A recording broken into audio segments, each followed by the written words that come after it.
Hey guys, welcome to my channel. So, gagawa tayong reaction video regarding sa nangyari sa WHO a few days ago. Officially, tumiwalag na ang US sa World Health Organization. So, doon sa hindi nakakaalam, sa tingin nyo, saan nanggagaling ang pondo ng World Health Organization? May tatlong, nagpopondo. Ang number one dyan is US. Number 2 si Bill Gates. I think, number 2 ba si Bill Gates o number 2 ang China? China number 3. I don't know, magpapalit Bill Gates or ano. Pero yan yung top 3 na nagdo-donate. No? So I think mawawalan ng donation ng WHO ng, I don't know kung 22% or 28%. Depende kasi may iba pang mga donors. Anyway, ayan, panay-panay balita ng GMA News.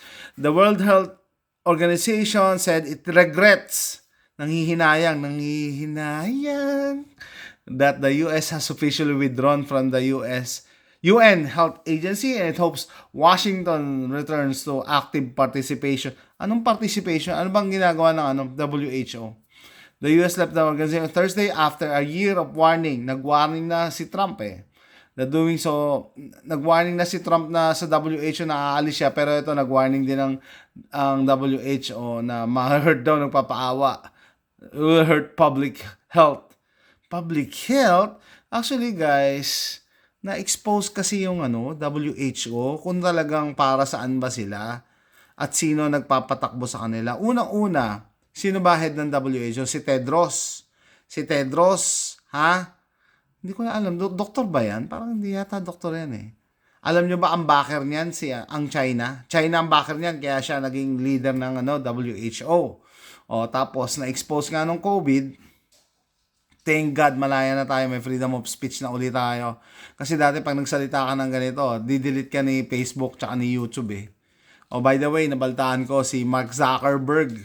Nagbayad pala ng 25 million kay Trump dahil sa censorship niya sa Facebook, no? So, tingnan natin, magdadalawang isip na si Facebook. Ito lang si YouTube, hindi ko lang alam, no? Basahin natin mga comments, guys.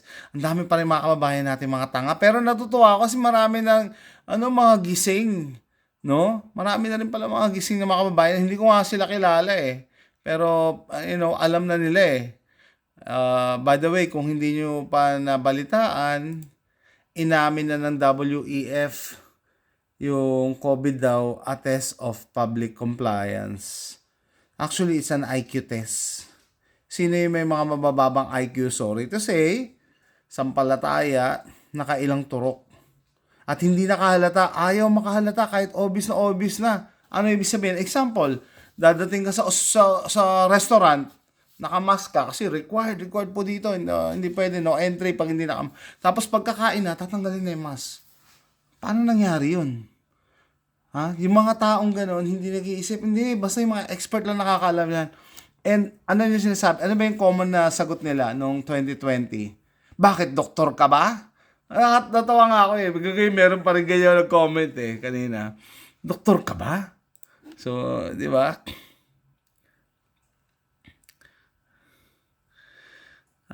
Sabi ni Neo Jasmine, taga saan to? La Trinidad, paano kung may China virus ulit? Sabi ko, walang virus, di yung totoo. Ito malupit, si Princess, kailangan banggitin natin to si Princess Ari. Kasi talagang minention niya pa na talaga, daw siya, board certified family nurse practitioner. Yan sabi niya. Ito, maganda tong comment niya. The US withdrawing from the World Health Organization will have real consequences, not just globally, but right here at home. As a board-certified family nurse practitioner, I rely on evidence-based guidance. Talaga? Evidence-based? Hindi yan nahalata yan na pagkakain ka ng restaurant, kailangan tanggalin mo yung mask, pero pagdating mo doon, nakamask ka? Tapos, yung mga naninita na mask, kahit tela lang yung mask okay? Tela lang? Or surgical mask? Okay? Hindi ba evidence yun? Ay, nako. Surveillance coordinated public health efforts to protect my patients and my community. Walking away from international collaboration weakens our ability to respond to outbreaks like what? Outbreak like what? COVID-19 pandemic? Ano ba response ng WHO sa pandemic? Ha? Anong response niya? Oy, mag-lockdown kayo, ganito kayo, umorder tayo ng supply sa China, mga mask, gloves, face shield, China lahat yan, di ba? Kaya, alam niyo ba yung mga kumita nung panahon ng pandemic? China number one. Tapos, hindi ko alam kung sino yung number one eh. China, Pfizer, ilang billion ang kinita nila. Kumita sila sa mga ganito nila eh. Tapos yung mga mayayaman na dati, lalo yumaman. Ano ibig sabihin? Like Amazon, lalong tumaas ang nila. Kasi online delivery, ang namatay yung mga small businesses, sa Pilipinas, nakapanood ako ng documentary ni Atom Araulio, panahon ng pandemic, yung mga magbobote, hindi makalabas ng bahay. Bawal lumabas eh. O paano sila?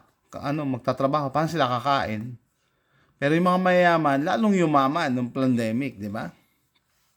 Ano pa ba? Health inequities and support preventive care. This decision breaks my heart because healthcare should be about unity, science, and humanity, not isolation. Pero hindi siya nakahalata. Sa sobrang talino niya at siya ay certified board nurse practitioner, hindi siya nakahalata na niloloko tayo ng WHO, ng DOH, ni Bill Gates. Hindi siya nakahalata. So ang sabi ko, COVID exposed the WHO. It was a scam backed by China. COVID is a scam. I guess you didn't know that as a board-certified nurse practitioner. Ay nako, sabi ni Leo kausapin, science really? Ay nako. Eto, may isa pang sumagot eh. Sabi ni Elijah, COVID showed the opposite. WHO delayed, downplayed, echoed information. The US doesn't need a failed bureaucracy. Yeah, kailangan yan. That's why we have the CDC. Meron na CDC ang Amerika eh. Para saan ba ang WHO?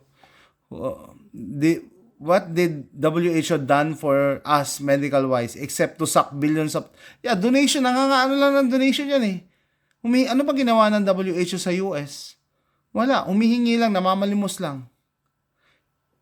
It's the WHO is sucking money from members, especially US. WHO has done nothing. Yes, tama.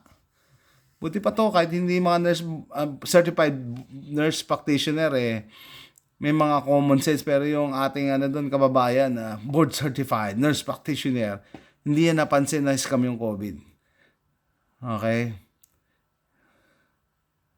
US has advanced IQ. Okay, ano pa? Okay, may mga sinave tayo dito. Ay, hindi yan. Ayan. Ito. Ayan. Cutting ties. The United States has officially withdrawn. Official na talaga. No? May nag-comment pa nga. Yan Bilyana Rogers. Donald J. Trump handling the issues like a boss. Yeah, like a boss. Wala. Lahat ng ginagawa ni Trump is para sa Amerika eh. Ibig sabihin, pabor lahat para sa Amerika, guys. You have to admit, kahit nasa Pilipinas ka, na you have to admire the guy na tama yung ginagawa niya para sa Amerika. Kung matatamaan nyo man yung ibang bansa, well, presidente siya ng Amerika eh. Hindi naman siya presidente ng buong mundo eh. So, alam nyo ba, yung administration ni Trump, si Trump mismo, meron siyang America First Doctrine. America First Doctrine. So, yan WHO, halatang backed by China. Wala yan. Kailangan na. Kasunod, sabi ko nga, dapat umalis na rin sa UN eh. Walang silbi ang UN kasi ang UN, umaasa rin din sa donation ng sa suporta ng US. Kaya nga sabi nila, magko-collapse daw ang NATO, pati NATO, pag umalis ang Amerika. So now they're really who? Pag nawala Amerika, magiging who na talaga. Best news made my non-vax night. Thank you. Buti pa to si Crisis Smith. 1 down, 4 more to go. Next up, United Nations. Tama. Ay nako, nakakaano lang yung mga comments sa mga kababayan natin, mga comments sa mga kababayan natin then ano yung sinabi sa akin kanina? Saan na yun? Ito. Sabi ko, hindi totoo ang COVID. Sabi ko, na-isolate na ba yung ano? Na-isolate na ba yung virus? May comment down below kung sa tingin nyo na-isolate na. 2026 na eh. 2020 pa yun eh. Na-isolate na ba? 6 years na. Kasi 'di ba ang palusot nila, oy, kaya ang ibibigay nating vaccine is spike protein kasi emergency to eh. Kailangan natin ng emergency na gamot, dami nang namamatay, no? So kahit hindi pa natin isolate, gawa na tayo ng vaccine. Okay, sige, excuse 'yun. 2026 na, hindi pa rin na-isolate. Bakit? Kasi hindi nila ma-isolate kasi wala talagang virus, no? Sabi nga ni pa kayo sino mismo eto mismo si Papa Claus nagsabi, di ba? Ano yun? IQ test yun eh. Hindi nyo ba napapansin? Parang yung ate ko eh. Sampalataya sa COVID, sampalataya din sa climate change. They are the same people. Ba't hindi nakakapag-isip ng tama? Kung ano lang sinabi ng media, kung ano lang sinabi ng gobyerno, yun lang nasa utak. Hindi nag-iisip ng common sense. O, dun sa mga hindi naniniwala sa akin, how can you explain na pupunta ka nga sa restaurant, takot na takot ka sa COVID, pero kakain ka sa restaurant na ibang tao ang nag-prepare, ibang tao nag-handle, ibang tao ang nagdala ng pagkain sa lamesa mo. So, ilang tao na humawak sa pagkain mo? Diba? Paano ma-explain yun? Kung talagang magaling ka, yung sabihin sa epidemiology, about infection, principle of asepsis, dapat hindi ka kakain sa labas. Kung totoo ang virus, hindi ka kakain sa labas. Diba? Parang si Michael V. Balikan niyo yung video ni Michael V. Nagpa-vlog siya. Nagka-COVID siya. Nagtataka siya. Bakit siya? Takot na takot siya. Kala niya mamamatay na siya. Sabi niya, paano yun? Nag-isolate pa naman ako. Malaki bahay nila. So, nandun siya sa isang kwarto. Pinagdududahan niya. Kaya siya nagka-COVID kasi nagdi-deliver ng pagkain. Obviously, takot ka sa virus, pero ibang tao magluluto ng pagkain mo, i-deliver sa'yo, dadaan yan sa kung saan saang masasagap na mikrobyo, tapos magtataka ka, bakit ka nag-positive? Dapat kung totoo ang COVID, guys, isolation. Wala ang contact sa ibang tao. Dapat yung bahay nyo lang yan. Kung ano nandyan, yan ang kakainin nyo. Diyan kayo magluluto. Diyan kayo kakain. Hindi magpapadeliver ka.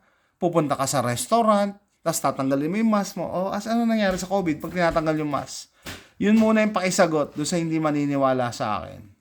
So yun nga guys, no? Na-expose ang WHO. Yung propaganda nila, mga propaganda nila, mga pananakot, coercion, na, may bagong variant. Kung ano variant? Ano ba nangyari doon sa Arcturus variant, yung para sore eyes dahil summer. Yung Delta variant para sa mga bata. Ano nangyari? Ba't di nila report? Wala nagbabalita kung ano nangyari. 'Di ba? Omicron ba? Omicron. Ano ba yung mga kung ano ng variant na yung monkeypox. Ano nangyari doon sa makakapanood ng video na to at may gusto makipagdebate sa akin, sabihin nyo muna kung ano nangyari doon sa mga variants na yon. 'Di ba? At saka sabihin mo sa akin, explanation, scientific explanation na dadating ka sa restaurant na nakamask, tatanggalin mo yung mask mo, kakain ka, tapos magmamask ka, patas mo kumain. Or magpapadeliver kang pagkain sa bahay. Okay guys, so yan. One down, a couple more to go na kailangang linisin ni Lolo Trump. Daming achievement ni Trump, ha? Panay-panay. 'Di ba? So, meron pa isa umalis ang US or umalis si Trump sa UN Arms Treaty naman. Safe yung mga baril namin. 'Di ba? Anyway, so let me know what you think. See you next time. Bye.